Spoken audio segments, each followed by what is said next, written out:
just kind of doing stuff. The front end a little bit. Plate mounted. Here's just a little tab that sticks out.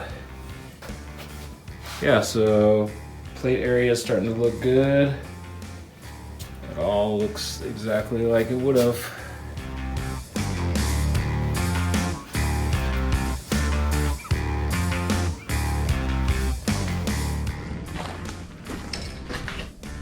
All right, we're at the old shop and picking up my engine, bringing it home.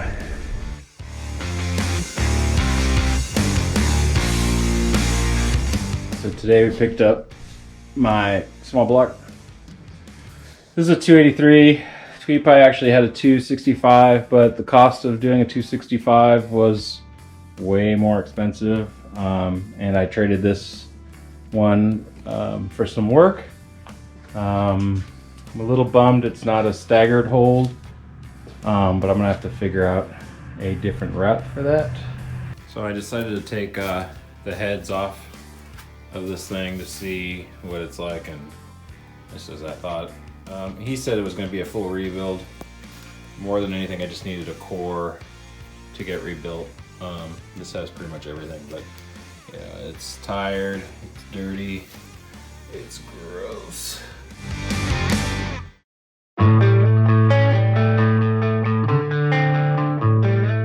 All right, so we're gonna take a little field trip today. We're gonna head out to LA to one of the coolest speed equipment companies in the world, known as Offenhauser.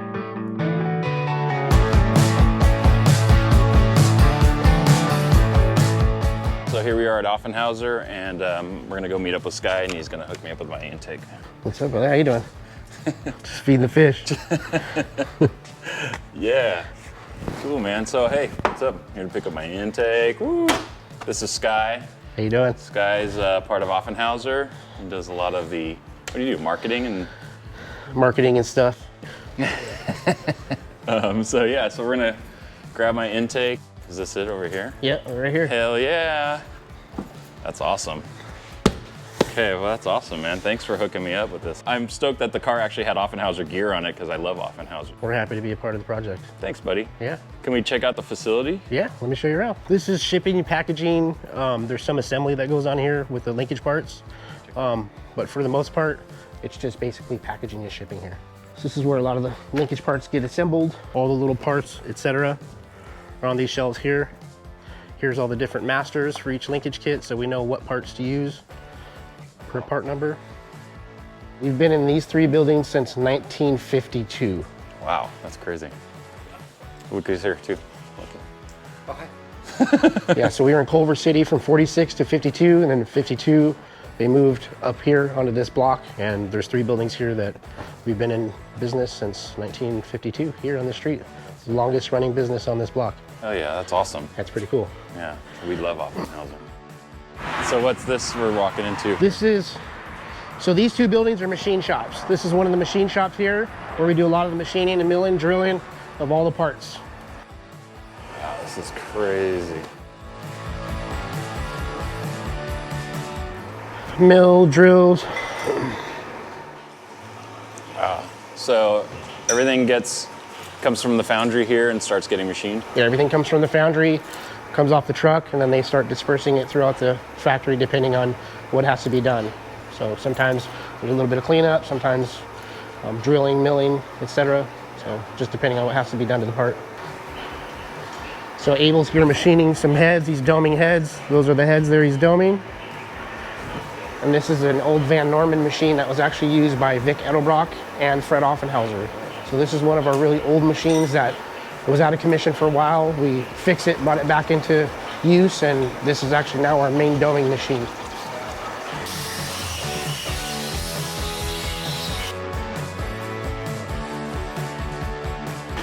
I believe this jig here was owned by Vic Edelbrock, and wow. They machined their heads using this jig on a doming machine similar to this. So this belonged to Vic Edelbrock. And I'm pretty sure it's drilled to where it's universal for us and them to use. Oh, gotcha. So that's so awesome. Some generator brackets. Generator brackets. This is the gang press wall. Lots of drilling and tapping going on this side. Yeah, this is crazy. Look at all these drills. Yeah, each one is really used for different stuff depending on what we're making. These are all so awesome. Yeah, some of them aren't in use, but some of these older ones that have like the triple heads and stuff, it's interesting when you look at the technology that they had so long ago. Yeah. Multi-bit, same press and blow and go. That's so cool, man.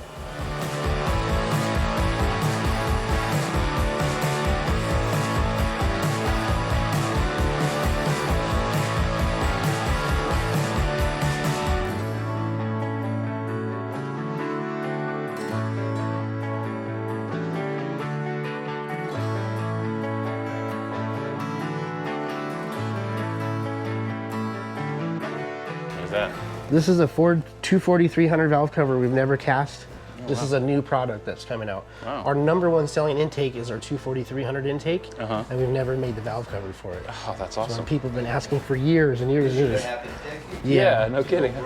So this is a kick-ass. a newbie that should be going into production pretty soon here.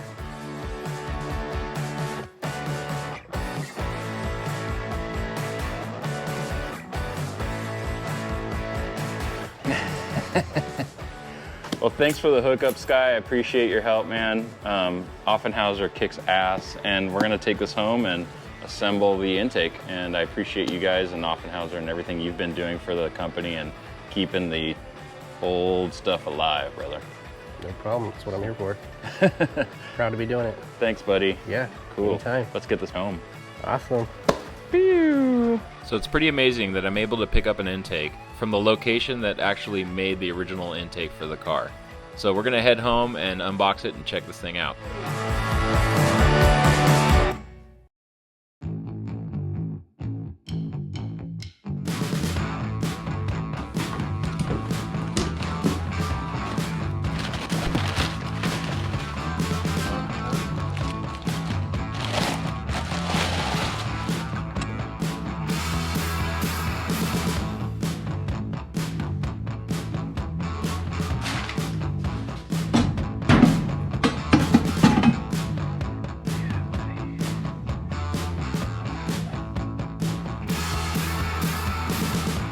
So in 1959, Bob Johnson decided he wanted the car to have more of a performance look.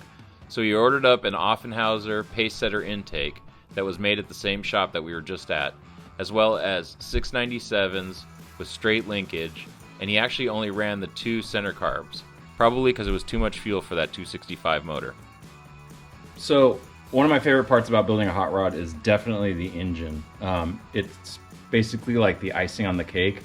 And when you're mocking up a car, the coolest thing is to finally put those carburetors on and dress up the engine. Over the past few months, I've been ordering parts like crazy, and I've just been collecting a lot of chrome bits for the engine, generic small block stuff like pulleys and plug wire ends and all those little doodads. So basically right now I'm gonna sit down, I'm gonna put the studs on, the linkage, set the carbs on, bolt them down, put the scoops on, and do the fuel lug, and set it on the fake block I have to see what it all looks like. And I'm excited because this is gonna make it kind of look like it's almost a complete car.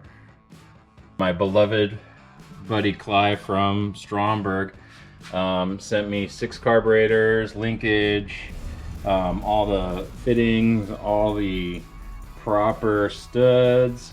I got this fuel log. I think it's an Edelbrock type log octagon fuel block. I'm getting all the hose fittings for that, and these are really kick-ass. Dave Shutton gave me these. These are the Eelco distributor ends. They're really cool. I'm gonna get those out of the package and work them. I got a rebuilt distributor because my motor didn't come with a distributor, so this is a really nice rebuilt distributor and cap. And then of course the clear plug wires, the Deca clear plug wires, those are always awesome. Dave hooked me up with that. And yeah, so that's kind of what we're going for today. I'm really stoked that I have good people like Stromberg and Offenhauser supporting me in this project. And yeah, we're gonna put some of the stuff together. and make it look like that. Woo! Hell yeah. Let's unpack some Strombergs.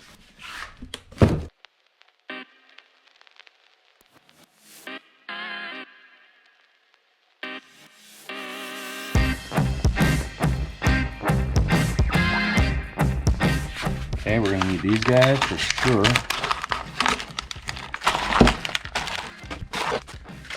And we'll start there.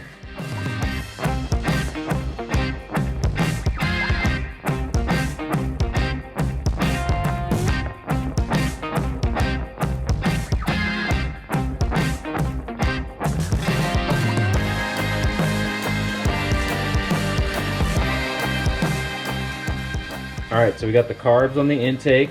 I just kind of finger tighten them because yeah, they're just only there temporary because I'm gonna have to go get this, go get the manifold polished. So now I'm gonna do the linkage. Fortunately, Stromberg is awesome with their linkage as well. They actually use this linkage and carb setup and intake as their display, so they've already had this stuff set up for a long time. Setup is actually a progressive setup that Stromberg has. This setup was straight linkage, and he actually only ran the center two carbs. But talking with Clive, he said, you know what, I rather, you use our progressive linkage because you're going to get better gas mileage and you can run all 6 of your carbs. So that will be a little bit different than the original car. It's good because it will get me better fuel mileage, and it will just be cool to have all the carbs running instead of just those 2 right there. So he had just straight linkage on each side, so this is going to be a really nice addition to be able to run my carbs progressively. And yeah, so let's hook these bad boys up. Let's do that.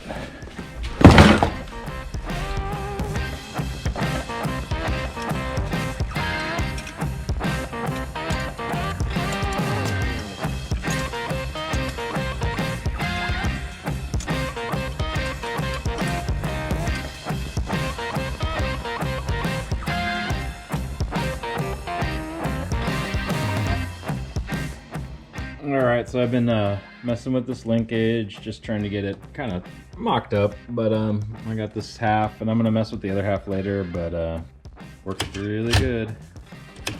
Still have to do the other side, but probably not going to mess with it right now. Maybe I'll mess with it later, because I just want to throw it on the car and see what it looks like.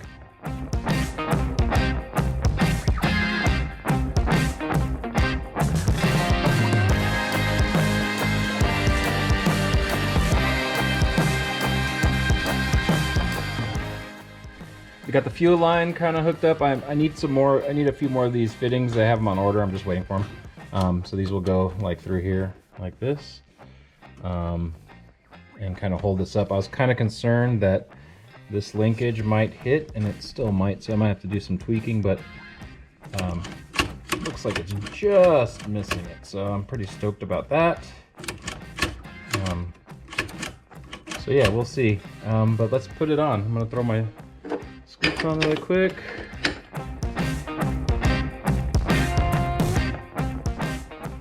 Alright, that's looking pretty good. So let's put it on that guy.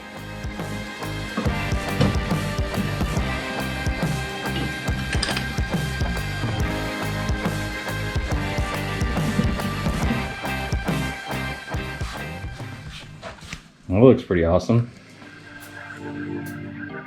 What do you think, Beth? What do you think?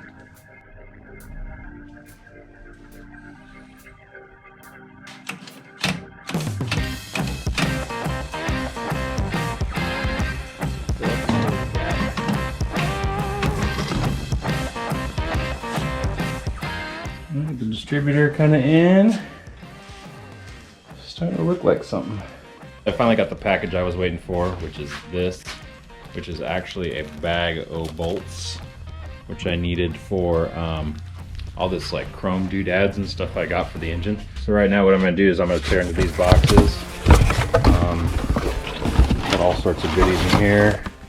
This is a chrome oil filter. Oh yeah. Aluminum water pump. Oh yeah. Timing thingy. Plug-ins. I'm just going to use these 90-degree ones that are in here because I kind of like what they look like. And these ones are pretty cool. They're only like 12 bucks or something like that. So I'm using those for the distributor ones. Ooh, chrome dipstick. Chrome pulley. Chrome block-off plate. Yeah, distributor hold down. Water neck. Chrome lower pulley. That would be good. Okay, got that. My chrome timing chain cover. That's gonna be fun. So I'm gonna go dress the motor up right now. Here's where we are from last night. Ooh, look at those carbs.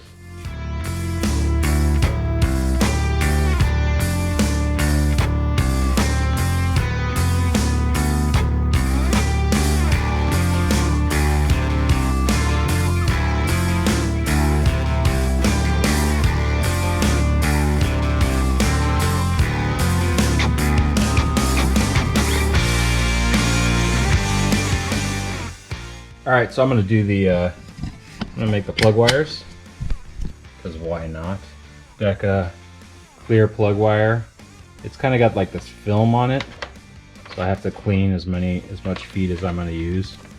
So yeah, I'm basically gonna make wires. So I got the driver's side laid out. These are awesome, and they're just neat. They're really kind of hard to find, but Dave Shutton hooked me up with all these guys. That shit was falling apart.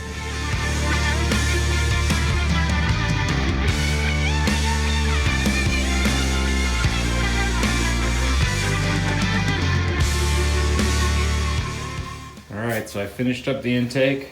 All the hoses done. Linkage I need to mess with later, but not a big hurry. There's a couple things I need to tweak on the linkage I need to speak to Clive about. I found an old photo that had actually how he had the wires laid out. And this is how he had them laid out somewhat. Distributor dialed in, at least in place.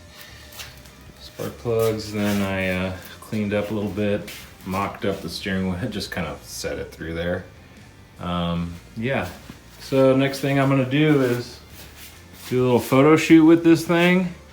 And then after that, I'm gonna probably start tearing this thing apart and finish everything up, finish welding the frame and all that kind of jive.